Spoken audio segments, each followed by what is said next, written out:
मेहरानगढ़ किला। मेहरानगढ़ जोधपुर में स्थित है और जोधपुर पूरी दुनिया में नीली नगरी के नाम से भी प्रसिद्ध है। कहा जाता है कि सदियों पहले ब्राह्मणों ने अलग दिखने के लिए अपने घरों को नीले रंग से रंगवा लिया था। मारवाड़ साम्राज्य की राजधानी जोधपुर अब राजस्थान का हिस्सा है। मेहरानगढ़ का किला भारत का एक विशालकाय किला है जो कि भारत के समृद्धशाली अतीत का प्रतीक माना जाता है। मेहरानगढ़ का किला जोधपुर के बीचों बीच 125 मीटर ऊंची पहाड़ी पर स्थित है जो दूर से ही लोगों को अपनी ओर आकर्षित करता है। ये किला भारत के गौरवशाली इतिहास से जुड़ा है जिसमें इतिहास के बहुत सारे रहस्य छुपे हुए हैं। क्या आपको पता है एक आदमी को जिंदा गाड़ने के बाद इस किले का निर्माण कार्य आरंभ किया गया था। आइए जानते हैं इस किले से जुड़े बेहद रोमांचक रहस्यों को और उस व्यक्ति के बारे में जिसे इस किले में जिंदा दफन कर दिया गया था। जोधपुर को सूर्य नगरी भी कहा जाता है क्योंकि सूरज की सबसे ज्यादा गर्मी यहीं पर पड़ती है। अगर जोधपुर किले के इतिहास की बात करें तो इसका निर्माण मेहरानगढ़ के 15वें शासक राव जोधा ने 1459 ईस्वी में शुरू करवाया था। कहा जाता है कि 12 मई 1459 को राव जोधा ने इस किले की नींव डाली। इसके बाद महाराजा जसवंत सिंह ने 1638 से 1658 के बीच इस किले के निर्माण कार्य को पूरा करवाया। 1808 में यहाँ एक युद्ध हुआ। उस समय जोधपुर के शासक राजा मानसिंह हुआ करते थे और जयपुर के राजा जगत सिंह थे। इस भीषण युद्ध में राजा मानसिंह की जीत हुई थी जिन्होंने जीत की खुशी में किले के मुख्य द्वार का निर्माण करवाया था जिसे जय पोल कहा जाता है। इसे विजय पोल के नाम से भी जाना जाता है। मुख्य रूप से 7 दरवाजे पोल और 8वां दरवाजा गुप्त रखा गया है। पहला द्वार हाथी के हमले से बचाव के लिए बनाया गया था। आज भी आप इस द्वार पर नुकीली कीलें देख सकते हैं। फतेहपुर पोल का निर्माण मुगलों पर जीत के बाद करवाया गया था। इसके बाद के द्वार का निर्माण तोप और गोला बारूदों से हमले के बचाव के लिए किया गया था। इसके बाद आपको सबसे प्रमुख पोल दिखाई पड़ेगा जो कि किले की परिसर में बनाया गया है। आज भी यहाँ आप रानियों के हाथ के बने निशान देख सकते हैं जिसके पीछे की कहानी ये है कि जब भी किसी राजा की मौत हो जाती थी तो उसके साथ उसकी रानी भी चिता में सती होने से पहले अपने एक हाथ का निशान यहाँ पर छोड़ जाती थी। आइए दोस्तों अब चलते हैं किले के अंदर। किले के अंदर आने पर आपको यहाँ शीश महल, मोती महल और इसके अतिरिक्त अन्य आकर्षक महल देखने को मिल जाएंगे जिस पर नक्काशी करके बेहद आकर्षक जालीनुमा खिड़कियां बनाई गई हैं। मेहरानगढ़ दुर्ग की दीवारें 10 किलोमीटर दूर तक फैली हुई हैं और उनकी ऊंचाई 120 फीट तक है जहां पर आपको एक दौलत खान संग्रहालय देखने को भी मिल जाएगा। इसमें शाही पालने, पालकियां, वाद्य यंत्र आदि प्रमुख चीजें रखी हुई हैं। छत पर एक तोप रखी है जो कि पर्यटकों के आकर्षण का मुख्य केंद्र है।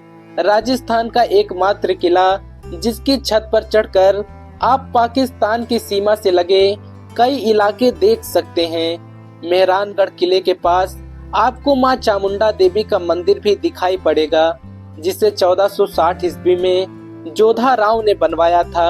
मां चामुंडा जोधपुर शासकों की कुल देवी थी। इस मंदिर के दरवाजे राज परिवारों के साथ साथ आम जनता के लिए भी हमेशा खुले रहते थे। इस तरह हर वर्ष नवरात्रि पर यहाँ भव्य पूजा अर्चना का कार्यक्रम देखने को आज भी मिल जाता है। इस किले की नींव रखते समय राजा मेघवाल को जिंदा दफन कर दिया गया था। उस समय राठौर राजवंश में एक प्रथा प्रचलित थी कि जब भी किसी नए भवन या किले का निर्माण करवाया जाता था तो एक नर बलि दी जाती थी। ऐसी मान्यता थी कि ऐसा करने से वो इमारत सदैव सुरक्षित रहती है।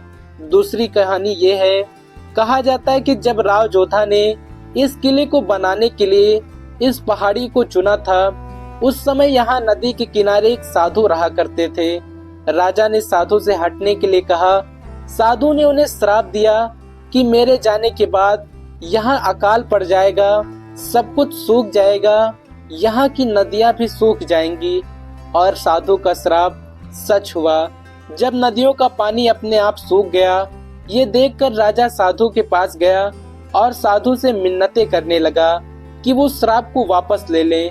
साधु ने श्राप से मुक्ति के लिए बताया कि यदि कोई व्यक्ति स्वेच्छा से इस जमीन पे अपने प्राणों की बलि दे दे तो इस श्राप से मुक्ति मिल जाएगी। इसके बाद लेकिन कोई भी व्यक्ति अपनी बलि देने के लिए तैयार नहीं हो रहा था।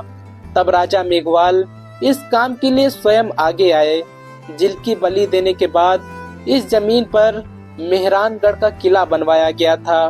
आज भी यहाँ राजा मेघवाल की समाधि के ऊपर एक स्मारक बना है। इसके अलावा यहाँ दुर्ग पर एक पत्थर पर उनकी शहीदी का चक्र भी देखने को मिल जाता है। राजा मेघवाल के त्याग के लिए उनके परिवार को मेहरानगढ़ किले के पास कुछ जमीन दी गई थी, जिसे वर्तमान समय में राजबाग के नाम से लोग जानते हैं। यदि आप जोधपुर आते हैं तो यहाँ आपको सिर्फ मेहरानगढ़ ही देखने को नहीं मिलेगा, बल्कि इसके अतिरिक्त अन्य भी किले और बेहद रोमांचक जगहें आपको यहाँ देखने को मिल जाएंगी। वैसे तो आप सप्ताह के किसी दिन इस किले में आ सकते हैं, लेकिन कुछ विशेष अवसरों पर ये किला बंद रहता है। यहाँ आने का समय सुबह 9 बजे से शाम के 6 बजे तक का रहता है।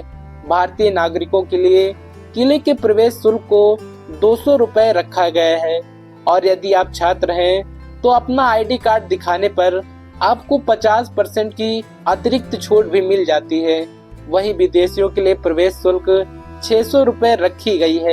यदि आप किले के अंदर फोटो खींचते हैं या वीडियो बनाते हैं तो आपको अतिरिक्त शुल्क देना पड़ेगा। फोटो के लिए 50 रुपए और वीडियो के लिए 100 रुपए अतिरिक्त शुल्क दी जाती है। यदि आप मेहरानगढ़ किले के इतिहास को अच्छे से समझना चाहते हैं तो आपको यहाँ गाइड भी मिल जाएगा, जिसकी फीस 300 रुपए के आसपास होती है। इनका कार्य किले के इतिहास को पर्यटकों को बेहतरीन तरीके से समझाना होता है। दोस्तों, मेहरानगढ़ किले के बारे में आपका क्या सोचना है, कमेंट बॉक्स में जरूर बताएं। और आप में से कितने लोग अब तक मेहरानगढ़ किले को घूम चुके हैं, ये भी कमेंट करके जरूर बताएं। दोस्तों, जानकारी अच्छी लगी हो तो चैनल को सब्सक्राइब करें। कल फिर से मिलते हैं एक नए रहस्यमय किले के साथ। तब तक के लिए जय हिंद, जय भारत, जय श्री केदार।